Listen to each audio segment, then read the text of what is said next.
Hello students, तो मैं आ गया हूँ आप लोग के लिए कॉम्पिटेंसी बेस्ड क्वेश्चंस लेकर, जो कि बहुत ही इंपॉर्टेंट होने वाले हैं आपके क्लास 10th बोर्ड एग्जाम्स के लिए। ये जो कॉम्पिटेंसी फोकस्ड प्रैक्टिस क्वेश्चंस हैं क्लास 10th के लिए, ये आपको सीबीएसई के ऑफिशियल वेबसाइट पे मिल जाएंगे। जो क्वेश्चंस मैं आपको यहाँ पे सॉल्व कराने वाला हूँ, इन क्वेश्चंस की फोटोज आप लोग को हमारे टेलीग्राम चैनल में मिल जाएगी। चलिए देखते हैं क्वेश्चंस कैसा आता है आपके एग्जाम में। तो आज हम एसिड्स, बेसिस एंड सॉल्ट से कॉम्पिटेंसी बेस्ड क्वेश्चंस करने वाले हैं।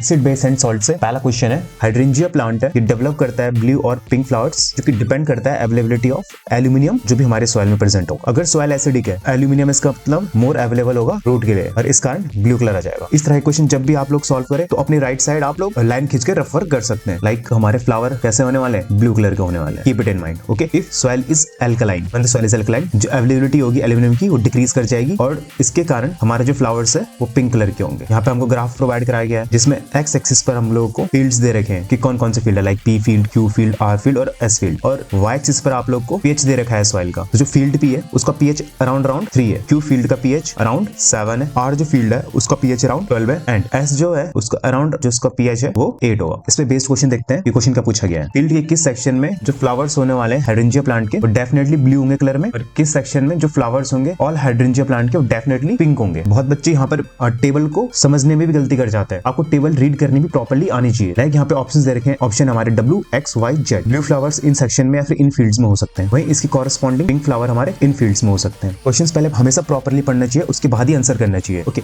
अब फटाफट देखते हैं कि ब्लू फ्लावर हमें किस किस में मिलने वाले हैं और पिंक फ्लावर हमें किस में मिलने वाले हैं। जैसे कि बताया गया था, एसिडिक जो भी होगा वहां हमें ब्लू फ्लावर मिलेगा। इट मींस फील्ड P है, उसका pH लेस देन 7 है, तो यहाँ पे हमको ब्लू फ्लावर मिलने वाला है। सिमिलरली जो हमारा S एंड R है, ये दोनों के दोनों एल्कलाइन है, सो हमको यहाँ पर भी पिंक फ्लावर मिलने वाले हैं। वहीं जो Q फील्ड है उसका pH न्यूट्रल है, इसका मतलब P फील्ड में हमको डेफिनेटली ब्लू फ्लावर्स मिलेंगे, और R एंड S में डेफिनेटली हमको पिंक फ्लावर मिलेंगे। चेक करते हैं हमारे ऑप्शन किससे मैच करने वाले हैं। ब्लू फ्लावर्स हमें सेक्शन पिंक में मिलने वाले सिर्फ। तो अगर आप यहाँ पे देखोगे तो जो ऑप्शन Z है, तो इसमें ब्लू फ्लावर सेक्शन P में बता रहा है, यानी फील्ड P में बता रहा है, और पिंक फ्लावर सेक्शन R में बता रहा है। यहाँ पे फील्ड S शो नहीं कर रखा, मे भी शायद इसलिए नहीं करा गया होगा क्योंकि इसका pH न्यूट्रल के अराउंड ही है, और हमारा आंसर हो जाएगा इसका ऑप्शन D। सेकंड क्वेश्चन है 3 मार्क्स के लिए। अगर CO2 गैस एक्सेस में पास कराई जाती है, बबल कराई जाती है लाइम वाटर से, फर्स्ट क्वेश्चन है में लाइम वाटर की pH में क्या चेंज देखने को मिलेगा। तो क्या लाइम वाटर का pH चेंज होगा? अगर होगा तो कैसे, एक्सप्लेन करना अपने आंसर को। Right the balance chemical equation, और साथ में इसके लिए बैलेंस केमिकल इक्वेशन भी लिखनी है। सो लाइम वाटर का फॉर्मूला क्या होता है, CaOH whole twice, this is calcium hydroxide. जो लाइम वाटर होता है इसका नेचर होता है बेसिक। अगर हम इससे CO2 गैस एक्सेस में पास करवाते हैं, CO2 जो है वो नेचर में एसिडिक होते हैं, इससे हमको प्रोडक्ट मिलेगा कैल्शियम हाइड्रोजन कार्बोनेट। जो कैल्शियम हाइड्रोक्साइड होता है नेचर में बेसिक होता है, और इससे हम जो CO2 गैस बबल करवा रहे हैं उसका नेचर एसिडिक है। तो आप लोगों को पता ही है, जैसे जैसे हम किसी बेस में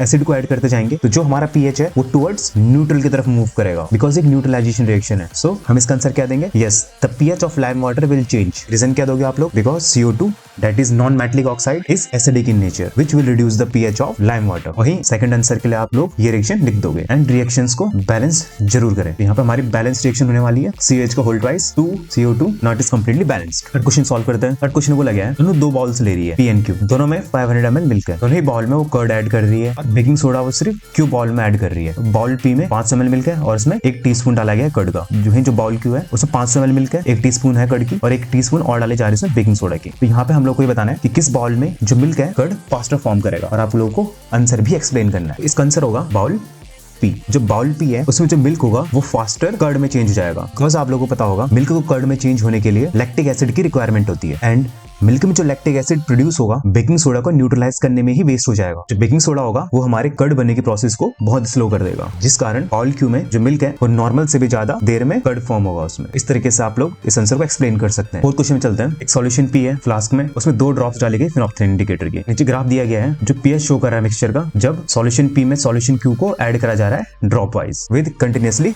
स्टिरिंग, ताकि प्रॉपर्ली मिक्स हो सके उसमें। इस ग्राफ में एक्स एक्सिस पर वॉल्यूम ऑफ सॉल्यूशन Q दिया गया है ml में, जो कि ऐड करा जा रहा है उस सॉल्यूशन में, और इस साइड pH दिया गया है कि कैसे हमारा pH चेंज कर रहा है। जैसे कि आप देख सकते हो इनिशियली जो हमारा सॉल्यूशन P था उसका pH था 1, जैसे जैसे उसमें सॉल्यूशन Q हम लोग ऐड करते गए तो जो हमारा pH है वो इंक्रीज करते जा रहा है। इस पॉइंट पर हमारा जो pH था वो 2.5 पहुंच गया, एंड सडनली जैसे उसमें हमने सॉल्यूशन Q 25 ml तक ऐड कर दिया, हमारा pH 10 पर पहुंच गया। क्वेश्चन देखते हैं। पहले क्वेश्चन बोला गया कि nature of solution P and Q बताइए। सॉल्यूशन P क्या होगा, एसिडिक, बिकॉज जिसका pH है वो लेस देन 7 है। वहीं जो सॉल्यूशन Q है इसका नेचर बेसिक होगा, बिकॉज P सॉल्यूशन जो पहले एसिडिक था उसमें जब हमने सॉल्यूशन Q को ऐड करा तो उसका pH इंक्रीज करने लग गया, और बहुत ज्यादा इंक्रीज करा, इतना इंक्रीज कर गया कि जो हमारा pH है वो अराउंड 10 पहुंच गया। इट मींस जो Q है वो साथ में एक स्ट्रॉन्ग बेस भी है। सेकंड क्वेश्चन है, जो सॉल्यूशन है फ्लास्क में उसका कलर क्या होगा पॉइंट X एंड Y पे। आप लोगों को पता होगा फिनोप्थेलिन खुद कलरलेस होता है, एंड इन एसिडिक मीडियम ये कलरलेस ही रहता है। इन बेसिक मीडियम ये पिंक कलर का हो जाता है। सो फॉर पॉइंट एक्स ये कलरलेस रहेगा एंड फॉर पॉइंट वाई ये पिंक हो जाएगा। आइडेंटिफाई करनी type of reaction taking place in the flask. तो यहाँ इस फ्लास्क में कौन सी रिएक्शन हो रही है? जो सॉल्यूशन पी था हमारा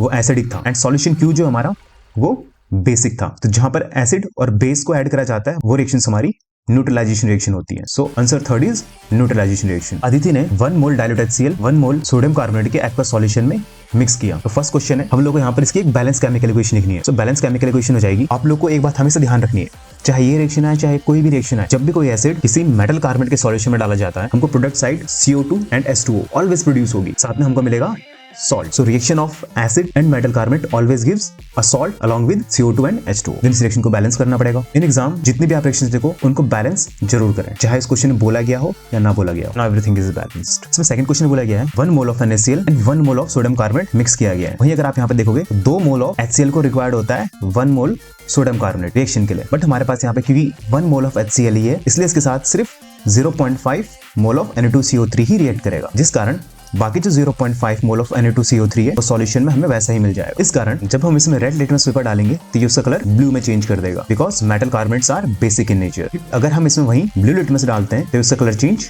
नहीं करेगा, बिकॉज जो सॉल्यूशन है हमारे पास वो बेसिक है नेचर में। इस तरह से आप लोग इसका आंसर भी दे सकते हैं। लास्ट क्वेश्चन में चलते हैं इस PDF के। जब प्रेजेंस होती है एसिडिक गैसेस की एयर में वो इंक्रीज कर देती है रेट ऑफ कोरोजन, और साथ ही अगर टेम्परेचर इंक्रीज कर जाए तो ये भी इंक्रीज करता है रेट ऑफ कोरोजन को। आपको नीचे ग्राफ दिया गया है जो बनाया गया है 4 डिफरेंट कंडीशंस को ध्यान में रखते हुए, टेम्परेचर और एसिडिक नेचर की। यहाँ पे एक सिंपल सी कंडीशन बोली गई है कि जो एसिडिक गैसेस होती है वो हमारा रेट ऑफ कोरोजन इंक्रीज करती है। वही अगर हम टेम्परेचर इंक्रीज करते हैं तो इसके कारण भी रेट ऑफ कोरोजन इंक्रीज कर जाता है। हमको यहाँ पे नीचे ग्राफ दिया गया है जहां पर 4 कंडीशंस है 1 2 3 4। पहले क्वेश्चन पढ़ते हैं देन ग्राफ पर आते हैं। क्वेश्चन बोला गया है which of the graph represent condition 2। Graph में x एक्सिस पर हमें टाइम दिया गया है और y एक्सिस पर हमें अमाउंट ऑफ कोरोजन दिया गया है। कोशिश करता हूं कि टेबल और ग्राफ हमें एक ही पेज में दिखाई दे, both are visible on the same page. इसमें से कौन सा ग्राफ जो है वो 30 degree Celsius temperature and pH value 6 show कर रहा होगा। सॉल्व करके देखते हैं। लाइक कंडीशन लेके चले हम, टेम्परेचर जब 20 डिग्री सेल्सियस होगा और pH हमारा 7 होगा, तो यहाँ पे जो हमारा pH है वो न्यूट्रल है एंड टेम्परेचर भी बहुत कम है। तो कौन सी कंडीशन को शो कर रहा होगा? S वाली को। ये इस कंडीशन में हमारा कोरोजन सबसे कम होने वाला है। वही जो नेक्स्ट कंडीशन है, कंडीशन थर्ड में हमारा टेम्परेचर इंक्रीज कर रहा है बट pH 7 है। इट मींस जो ग्राफ आ रहा है ये कंडीशन थर्ड को शो कर रहा है। वही जो फर्स्ट कंडीशन है इसमें जो हमारा टेम्परेचर है कम है एंड pH एसिडिक है। सो कंडीशन 1 होने वाली है ग्राफ में Q की, बिकॉज यहाँ पर हमारा टेम्परेचर इंक्रीज नहीं कर रहा बट pH वैल्यू इंक्रीज करी है, जिस कारण हमारा जो ग्राफ P है वही कंडीशन 2 को रिप्रेजेंट कर रहा है। करेक्ट आंसर हो जाएगा ऑप्शन है। सो कुछ इस तरह की कॉम्पिटेंसी बेस्ड प्रैक्टिस क्वेश्चंस आप लोग को आपके बोर्ड एग्जाम्स में दिखाई देंगे। आई होप यहाँ से आपको समझ में आएगा कि आप लोग के बोर्ड एग्जाम्स में कैसे कॉम्पिटेंसी बेस्ड क्वेश्चंस आते हैं। For more classes on competency based practice questions, just like the video, share it with your friends and comment your views on it, and also subscribe to the channel. Thank you.